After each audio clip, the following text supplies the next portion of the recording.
Hello, happy Taco Tuesday. Welcome into Let's Bet It. Lauren Jabari here with Jared Smith. We got a lot to talk about today. But Jared, before we move on, let's recap week 10 of NFL because you're wearing black today to mourn the public for all losing last night by betting the LA Rams. That was not a good performance by the Rams. No. But Second straight prime time stinker. I mean, just big stinker. big stinker. Yes, bad result for the public. Great result for the sports books. Besides penny slots and parlays, that's the kind of game last night that the reason why the casinos are so bright and shiny. They win a lot in penny slots. They win a lot in parlays, and prime time public chalk just seems to just go down the drain this year. It's been that kind of season though. So not that surprising when you really look at the game itself. Again, the desperation for San Francisco and also the physicality. Yeah. I thought the Rams defense, and we've seen it before this season, they've gotten pushed around. Von Miller, say what you want about them adding him.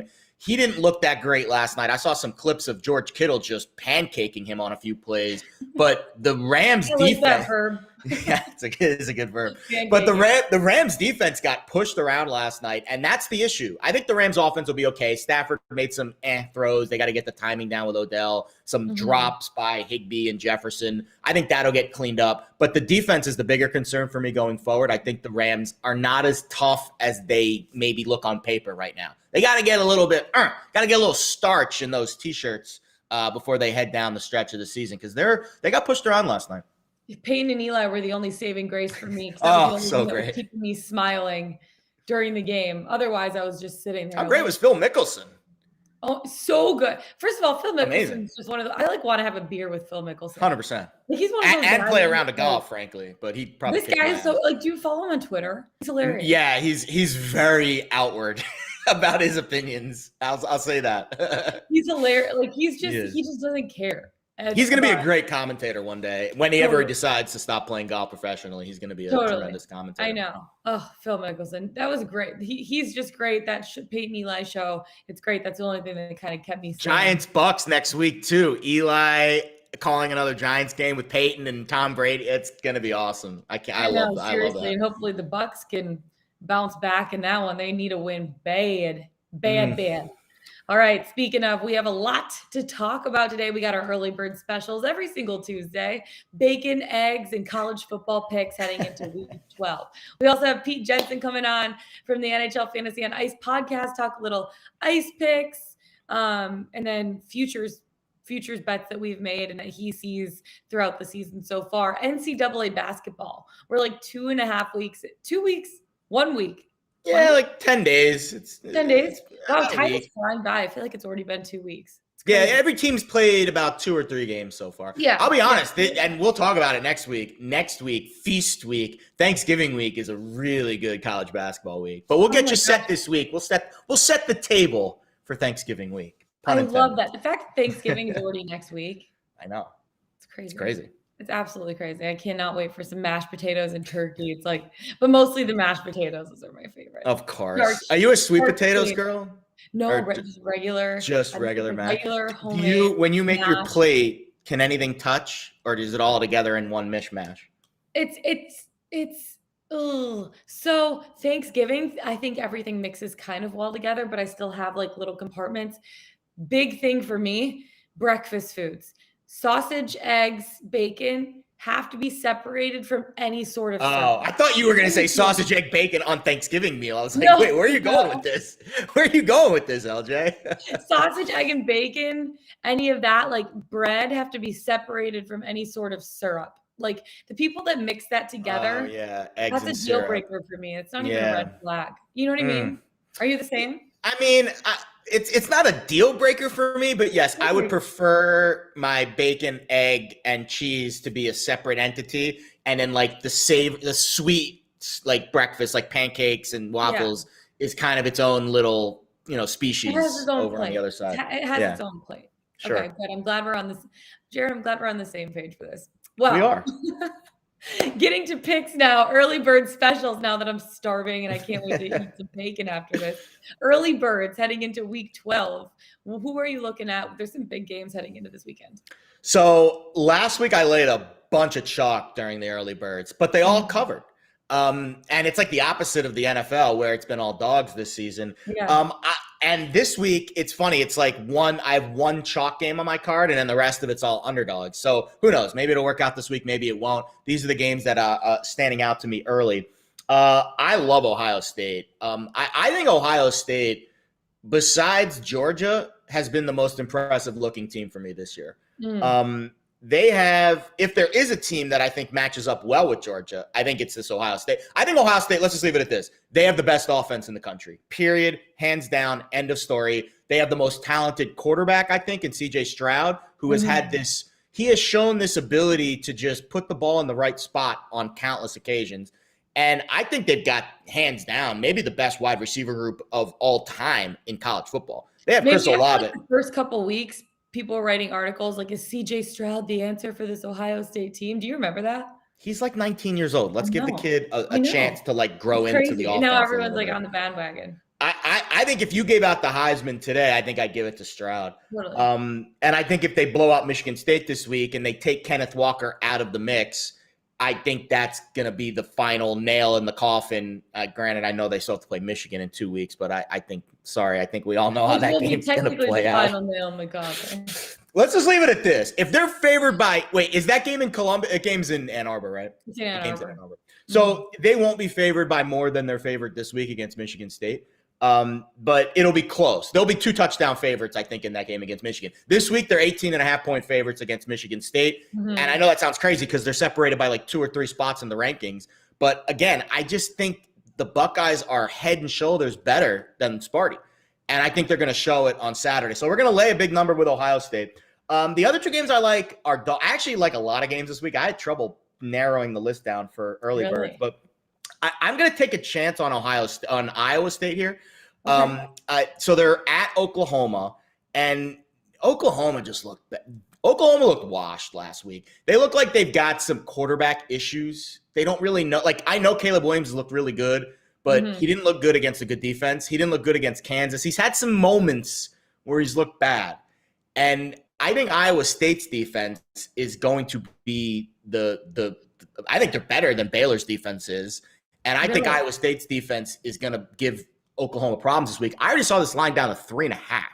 I got it at 6.5 on Sunday. Wow. And I think that's because there's some quarterback indecision between Williams and Rattler. So I still think you could take 3.5 with Iowa State. I think they win this game outright. This is Brock Purdy's last real big game.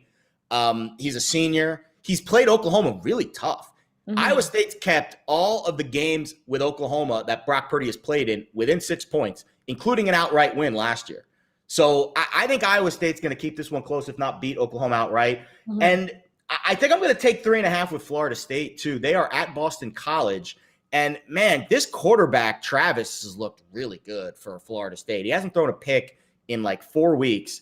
And I like BC a lot because I think Jurkovich, the quarterback, came back and played really well, and he's looked good. But I think 3 in the hook is too much to lay for BC against I think Florida State's got the athlete edge, especially in the trenches. So I'll take 3 in the hook there. I'm already seeing that down to 3 or even 2.5 in some spots. I wouldn't play it at 2.5. I think 3 is my dividing line there with Florida State. So Iowa State plus 6.5, Ohio State minus 18.5, Florida State plus 3.5. Last week we went 3-0 with early birds, so I hope we continue that trend this week. Ooh, Jared. We'll see. Red hot with the early birds. The only thing I'm hot in is college football this year. I don't like betting for Ohio State, but you have to. You don't say. You have to. I'm laying the points. I like it. I mean, you basically took everything out of my mouth, but I was going to say they have to take Kenneth Walker out of the situation. He logged 30 totals, 143 yards, 2 touchdowns last week. The Sparties are 5-0 at home, but guess what? The Horseshoe is a tough place to play. Like, have you ever been to a game there? Yes. Oh, you want to hear a great story? Yes, I've been to one game there. It was Penn State at Ohio State 3 years ago. It was like a top 10 game. First of all, Penn State lost the game, which sucked. But the first play of the game, Saquon Barkley took the opening kickback for a touchdown. I have never heard 100,000 people get so quiet so fast. It was like everyone was going nuts, opening kick, and then it was silence. But then eventually Penn State lost, and I was crying my way home. But Yeah, it was a fun game. okay. Hey, I went to one game there as well, and Michigan got crushed. So that was good.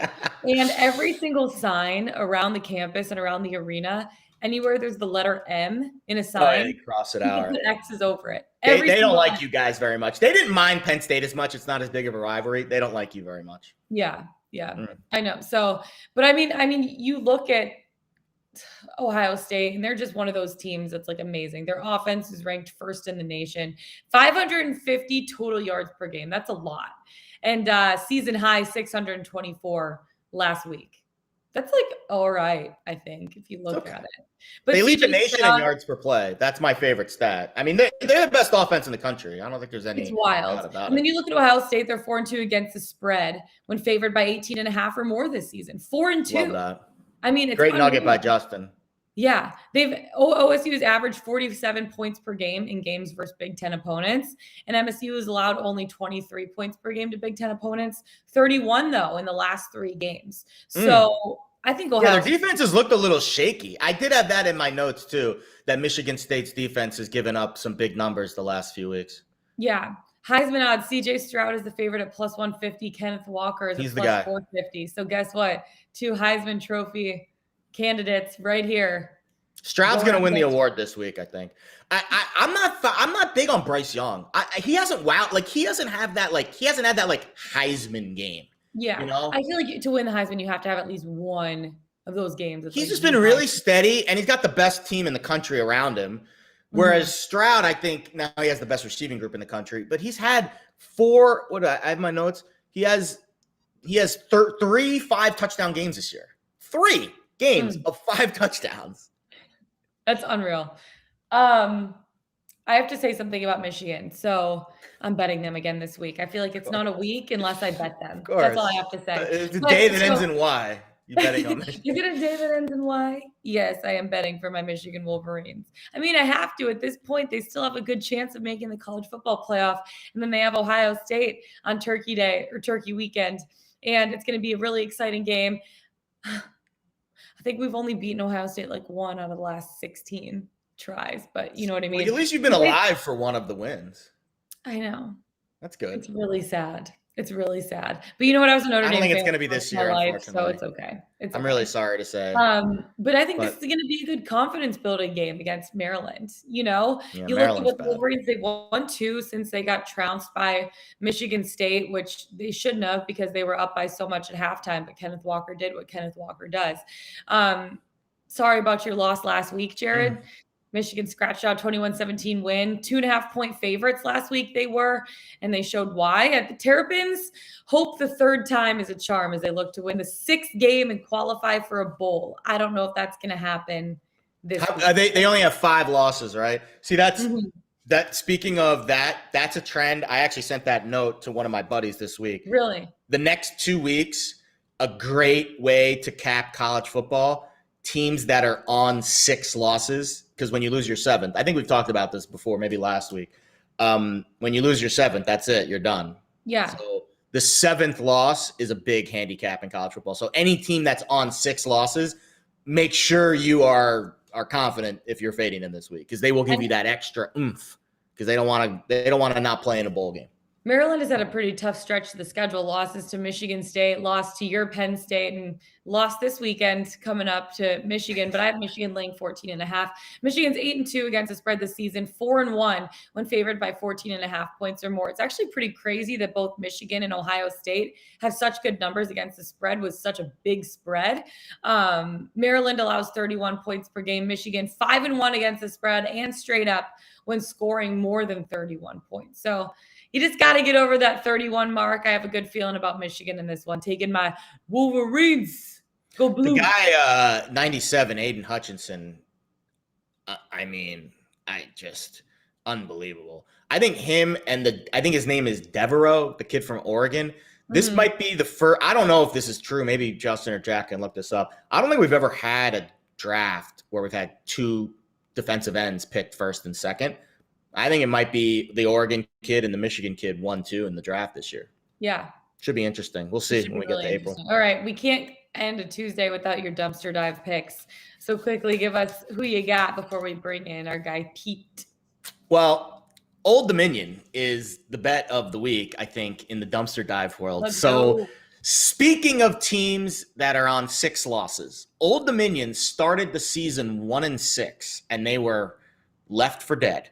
Well, they've won 3 straight, and they're outscoring opponents 100-66 in those 3 games. They are at Middle Tennessee, the Monarchs and the Blue Raiders this week, the marquee matchup in college football. ODU is 7-3 against the spread this year. So even though they're 1-6, they started 1-6 and now they're 4-6. They're still 7-3 against the spread. They're catching 3 in the hook at Middle. I think they win outright, and go Monarchs, baby. That's the dumpster dive game of the week. Old Dominion, the Monarchs. Everyone knows them. Everyone loves them. And we're betting them this week. Let's go Monarchs. Old Dominion, baby. I'm loving it. We have a Maction pick, too, if you want. Western Michigan tonight, laying 4.5. I don't love it, but it's Maction, so we're going to get involved. Reverse line movement game. Home dog. Everyone's on Eastern Michigan as a home dog. I don't know why. They can't stop the run, and Western ran for 316 yards last week in a win over Akron. They had 3 guys 70 yards or more. So I'm laying 4.5. I think I got it at 5, actually. So I'm laying 5 with Western tonight. I know it's not a true dumpster dive game because Maction's. But you love Maction. We love You know Maction. with the Maction picks is Alex Glaze. He's like red hot. Yeah. With Maction picks. I'll have to text him and see what he likes. Yeah. Shoot him a text. See what he thinks. All right, let's bring in our friend Pete Jensen of NHL Fantasy on Ice podcast. I know a lot of the different things are heating up in the NHL. A lot of surprise teams that we weren't expecting. For me, Jared, it was the Detroit Red Wings. Hey, Pete, how are you? Hey, doing great, guys. Great to join you. We're past the 1 month mark of the season, so a lot of surprises across the league, whether it's the awards races and some of the guys in the top 10 in scoring at different positions, and some surprising teams as well, teams that are contending that we never would have dreamt would be. So great to be on with you.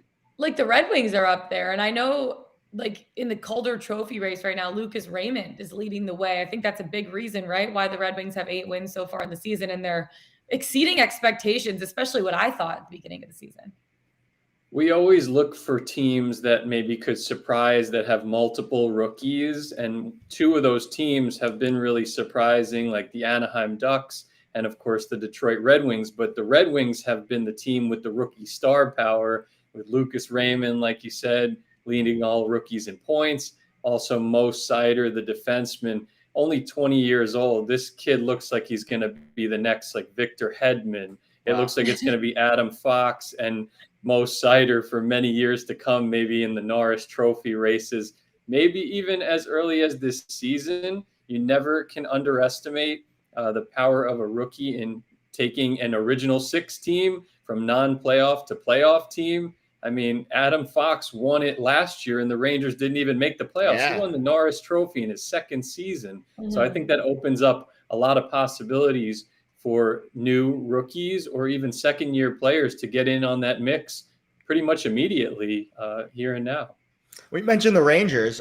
Interesting game for them tonight against the Canadiens. And the Rangers, I think they've looked pretty good too. They had a tough road trip out west, but they've certainly shown you signs that they are getting back into the mix where they can maybe be a playoff contender. They're a big favorite tonight. Talk about the Rangers' big picture, and what would you expect for them tonight at the Garden against the Habs?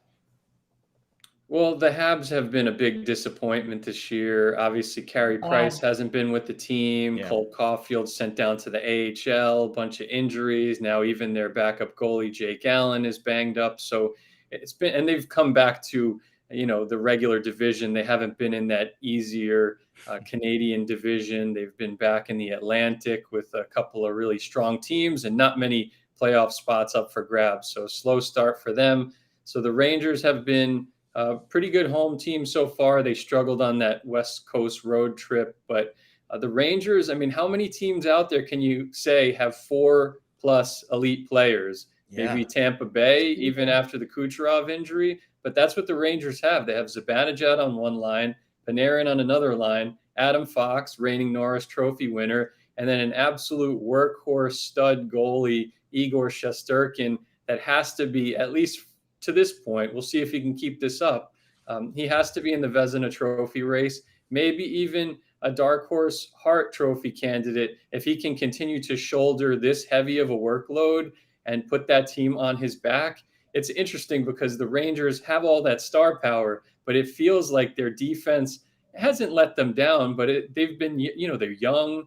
They give up a lot of odd man rushes. So therefore, Shesterkin has to be the guy. If they're going to actually win a lot of these games, Shesterkin has to be the guy to carry a really heavy workload. So a lot of people wonder, is this sustainable with some of their defensive metrics? I don't know if it is, but I do think that the Rangers will ultimately be in the mix for a wild card spot at the very least this year under Gerard Gallant. And I think Shesterkin, as long as he's healthy, is going to be in the Vezina Trophy race the way he's playing. Totally. We know last year, the COVID season, divisions were changed. Teams were playing the same 7 teams like 8 times throughout the season. I know talking to a couple of guys when I was working for the Avs last year, they're like, I'm sick of seeing the same guys every single week. And then you play those same teams in the playoffs, like the St. Louis Blues. I know after that first round, like Nazem Kadri was like, I am done seeing, he's like, I'm done with this team. I'm done seeing them. Like, you don't want to see the same faces. So divisions are back to normal. You're seeing all of the 32 or 31 teams, whatever. Now 32 now with Seattle. Yeah. 32 teams. Thank you. Numbers difficult sometimes. 32 teams this year.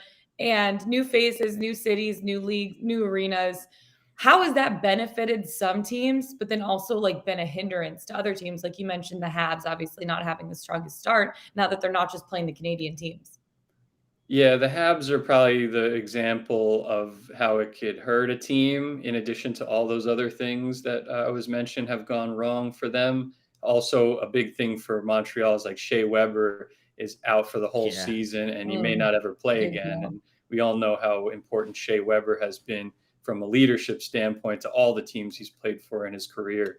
But yeah, I'm glad you mentioned the Blues because I feel like they've been a beneficiary. They're not in that division with Vegas anymore. I know they still have to run with Colorado here and there, but the Blues shifting back to the Central and also just having a clean slate overall. The Blues look like one of the deepest teams offensively in the league. They actually just called up. They have a top prospect, Scott Perunovich. He could make his debut tonight, so keep an eye on that in DFS and everything like that, and his potential impact because he's a former Hobey Baker winner, top college player. He had 20 points in 12 games, tied for the AHL lead among defensemen, actually among all skaters. So he's a really high-end player that they're going to add to their mix, even with all their offensive depth. Remember, the Rangers traded Pavel Buchnevich to the Blues in the offseason. So a really deep team got even deeper. And then with the division adjustment, I think it helps things because you got a lot of weak teams in that Central Division right now. So, yeah, I do think the Blues have been a big beneficiary. Also, I think the Red Wings, too. The Red Wings have been feasting on a lot of these teams in the Atlantic. I think they've been playing up to, the better teams out there like Tampa and Toronto and teams like that and Boston. But they can also feast on teams like Ottawa and Buffalo and teams like that in the Atlantic. So those are a couple of teams that have benefited. And then I think Montreal is the best example for the wrong reasons of why it could hurt you as well. Yeah. Yeah, we're really starting to see the gaps between these teams. The Blues tonight, they face the Coyotes, the spread, the total, or the money line's minus 300. Very, very tough to bet that. But when you see the big gaps between these teams, there are some surprises for me too. And sometimes the gambling numbers can kind of lead you to see where some teams are maybe playing better than you think. And here's what I'm going to throw at you, Pete. You tell me what you think here. So the team with the second most unders in the NHL this season is the Toronto Maple Leafs. They have 10 unders this year. Only the Kings have more. And that's surprised because the public perception is Toronto's this wide open team. They're going to score a bunch of goals. But their under is 10-6 this year. How do you kind of make sense of that, especially when we kind of try to sift through the gambling markets every night? The total's 5.5 tonight against the Preds, which is a very good defensive team, as you know. Toronto's has some weird things going on this year. You know that Austin Matthews and Mitch Marner were like the best duo in the NHL last year. Matthews led the league in scoring. Matthews got off to a slow start, missed the first couple of games. Now they play Matthews on a separate line from Marner. They play Nylander with Matthews, and they play Tavares with Marner. So there have been some adjustments. I also think Toronto is trying to adjust the way that it plays a little bit, just given its past failures in the playoffs. I think this is a real make or break season for the management group there, the coach Sheldon Keefe, the star players there.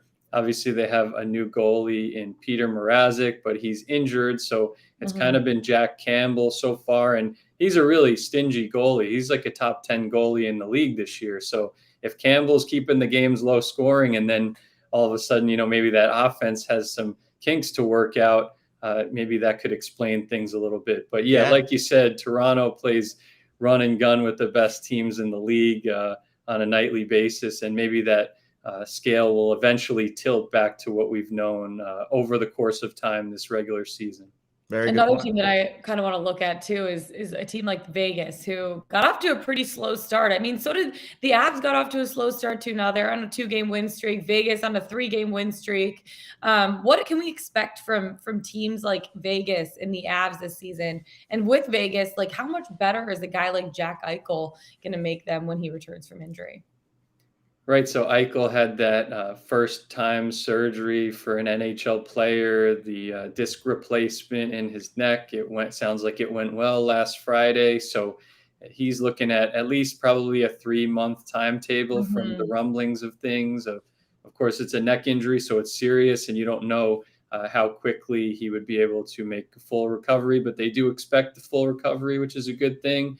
And if he joins the mix, even say a few weeks before the playoffs, or even on opening night of the playoffs, you never know. That could really end up being one of the best lines in the league with Eichel and Mark Stone and Max Pacioretty. So right now, Pacioretty's also injured. Mark Stone was injured as well, but he came back over the weekend and had an assist in his return to the lineup. So Mark Stone's one of the best two-way forwards in the whole league, especially at the wing position. Robin Leonard has been really solid for them.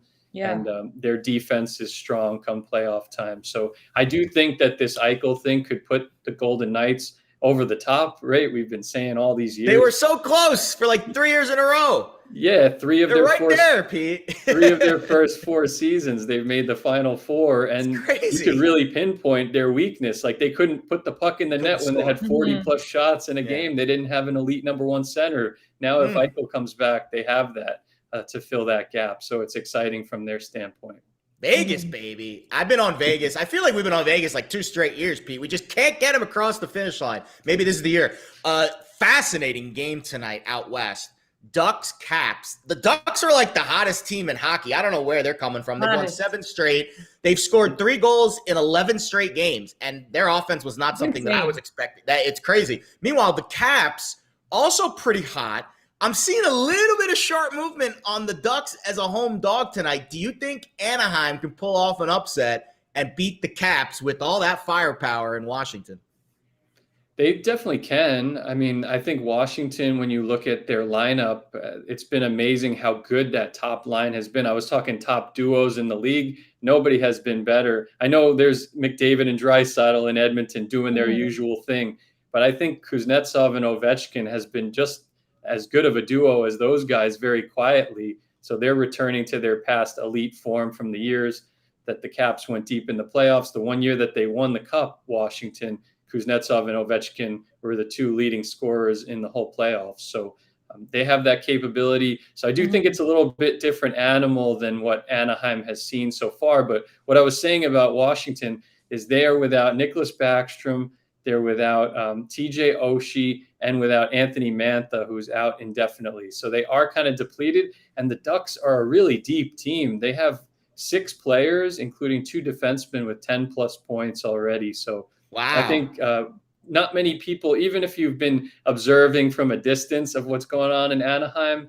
you probably wouldn't realize that they're a 3-line team and they have an elite goalie in John Gibson. So it's going to be a litmus test game for the Anaheim Ducks, but that offense has been, I mean, Troy Terry is on a 14-game point streak. Baby.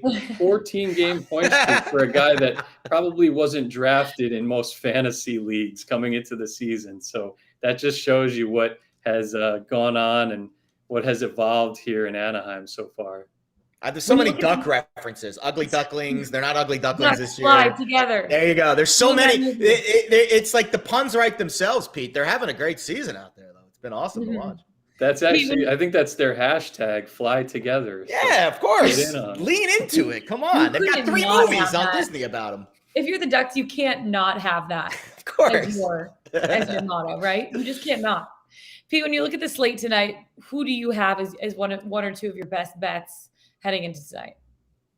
Well, I think it's a really important game for the New York Islanders against the Florida Panthers. It's a tough matchup, but we know how the Islanders kind of change their gears for big moments and playoff style matchups. So definitely looking at the Islanders after they lost to the Tampa Bay Lightning last night. It's a tough back-to-back, by the way. Tough back-to-back, too. It's a tough back-to-back, yeah. And Florida has been reeling a little bit lately since their coaching change. Bobrovsky was injured for a little bit, and Spencer Knight got lit up in one game. So I'm just looking for that to be one of the most competitive games of the night.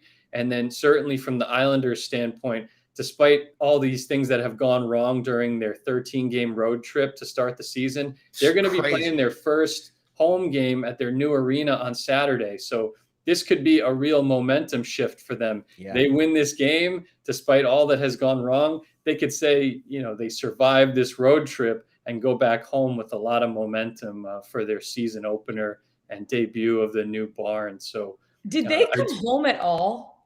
No, I'm sure they practiced at home, probably, right? Yeah, they came back and they had repacked the suitcase and head back out. Yeah, you know that life, LJ. That's your life right now. I think at one point they had about 5 or 6 days off, and they came back, and then they went to Nashville for a game. But yeah, you have to imagine that's pretty grueling. I can't remember ever hearing a road trip that long. Here's the thing, though. Now the back end of the schedule. Jose last season. It's great. Yeah, that's true. Now the back end of the schedule is going to be home game centric, and it might be a good buy low point maybe in the futures market, because I would assume at some point this Islanders team is so deep, they're so talented, and they're so well coached and so stingy in terms of allowing goals allowed. Absolutely, they're going to start playing better at some point. Maybe this is kind of a pivot for them.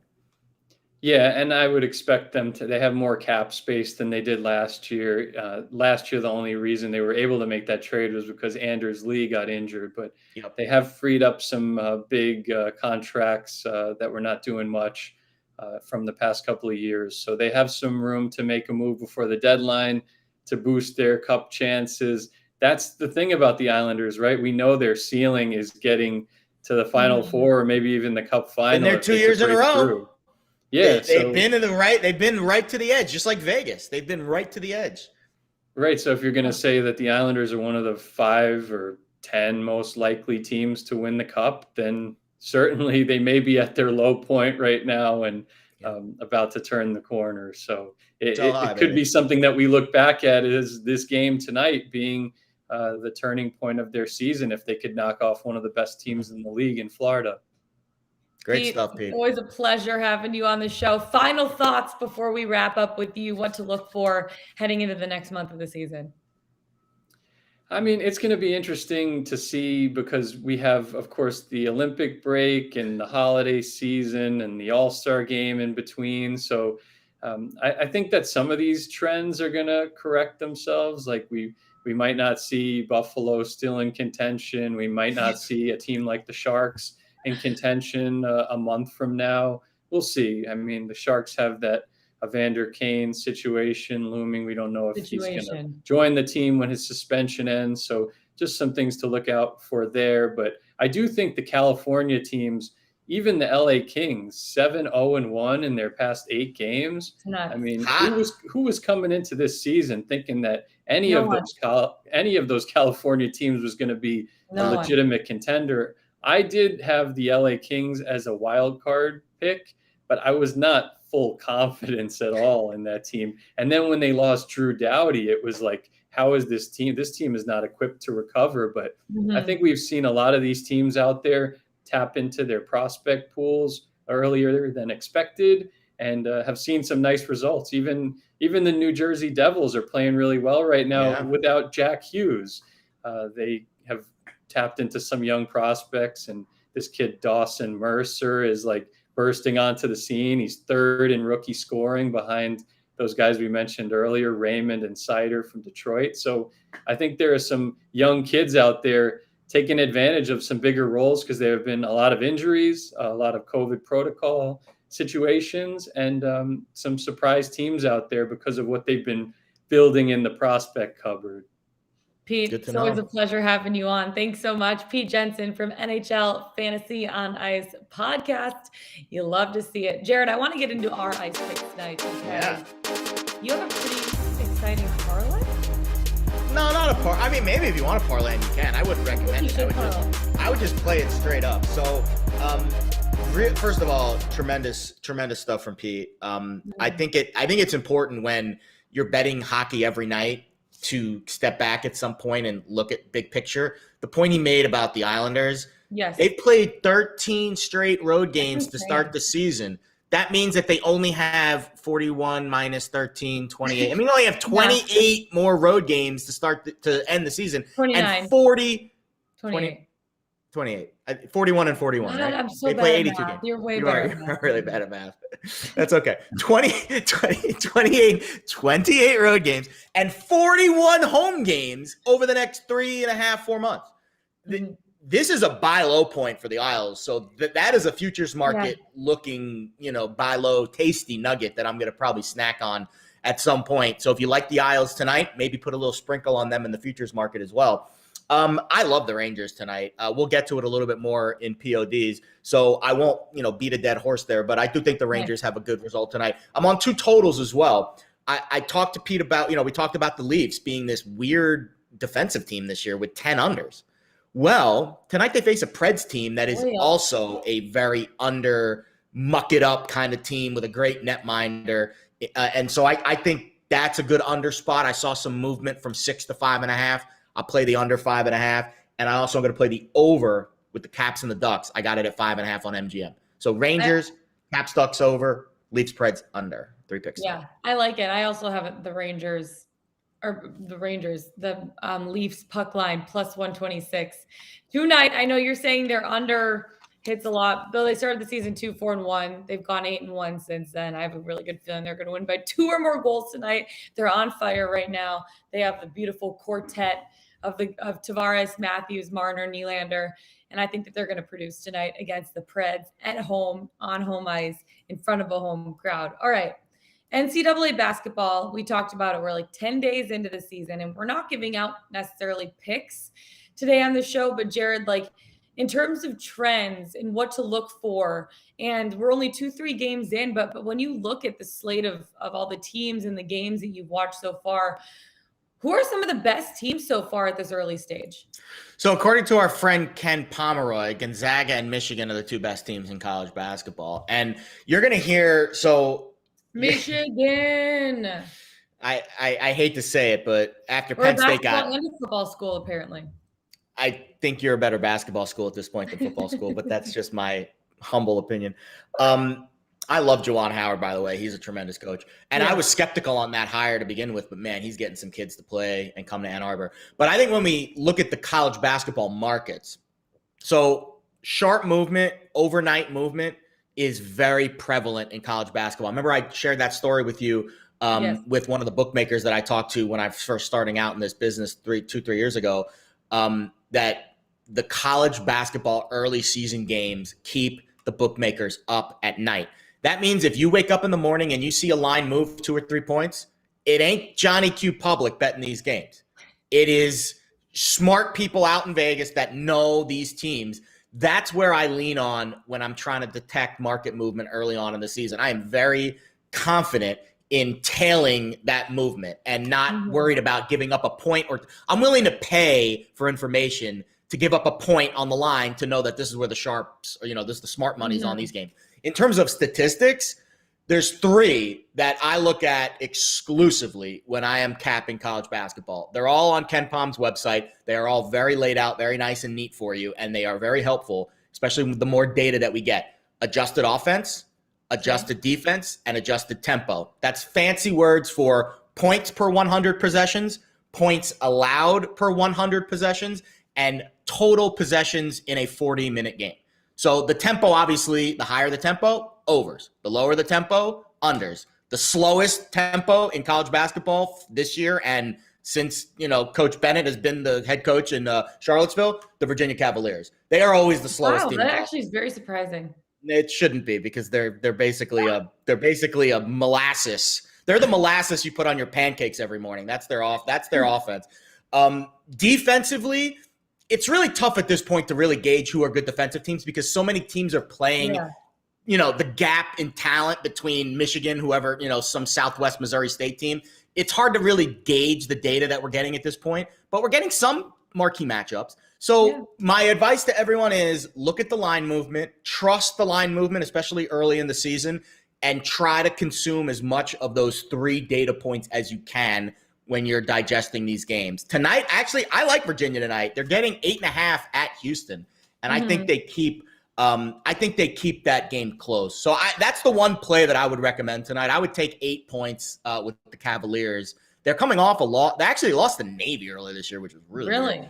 But I think they keep things close tonight. That was on my list of some of the games I was looking at tonight. UVA +8 against Houston. I would take a nibble there with the Who's.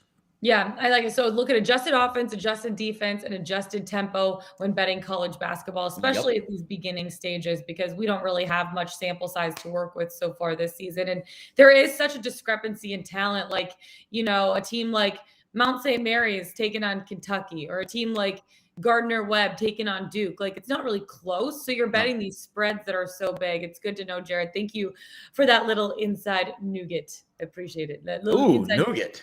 Not a nugget. Nougat. That's what they put in Snickers, right? Fig nougat. Fig Newton. A fig Newton. A fig Newton.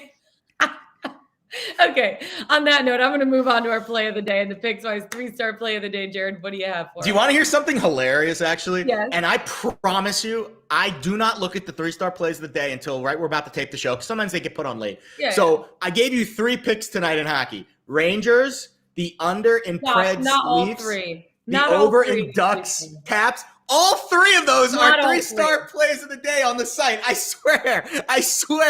That is a mind meld with me and the NHL cappers. I'm telling you, I swear. I just looked. I swear.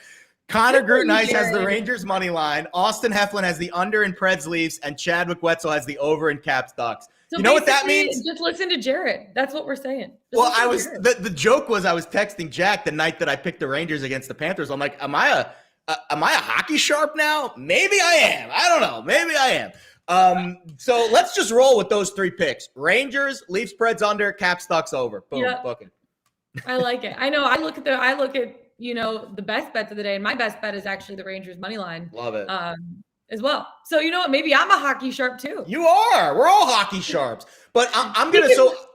No, go ahead. Go ahead. I was gonna say, speaking of our best bets of the day, tell me a little bit why you chose all 3 of those.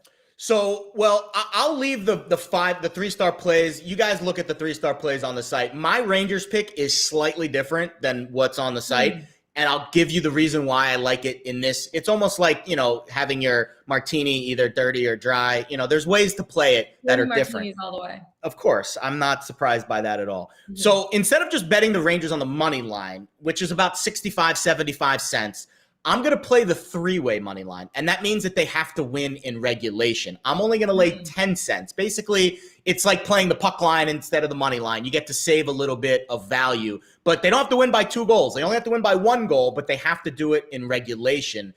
Listen, the Rangers are hot. They've won 3 in a row. They scored 11 goals in those 3 games. The Habs are just they're bad, and they're struggling with their netminder. It sucks. I would like to see what they would be capable of with all of their players, a full healthy team. I agree. But still. They have a -22 goal differential. That's the second worst in the league behind the Yotes. And we've talked about the Yotes being, like my hockey buddy said, they're like the worst team in this millennium. No Carey Price. Jake Allen probably out. That means that their third string goalie's probably playing tonight. They have 5 skaters. Arguably their 4th string goalie. It's crazy. They have been struck by the injury bug and the COVID bug, and the unlucky hockey gods are just smiting the Canadians this year. Yeah. They've lost 5 of 6, and I can't see them winning at the Garden tonight. So instead of laying the full 70 cents, which I would still lay it with the Rangers too. I don't think that's a bad play, but we're going to save a little bit of juice because I think the Rangers get it done in regulation. Yeah, I think the Rangers get done regulation too. So I might actually tail you on that. I just have Rangers money line right now. You said it, basically everything I was going to say. They won 3 straight. They're 2 teams heading in complete opposite directions right now. The Habs on basically their 4th string goaltender. And the Rangers coming into this one, pushing into striking distance of the Metropolitan Division. They could lead, I think, if they win tonight, I think they could be leading the Metropolitan Division. Really? Yeah, I think so. That's pretty. That's interesting to me because I wouldn't put them up in that. Yeah, you're right. They're 1 point back of Washington and Carolina.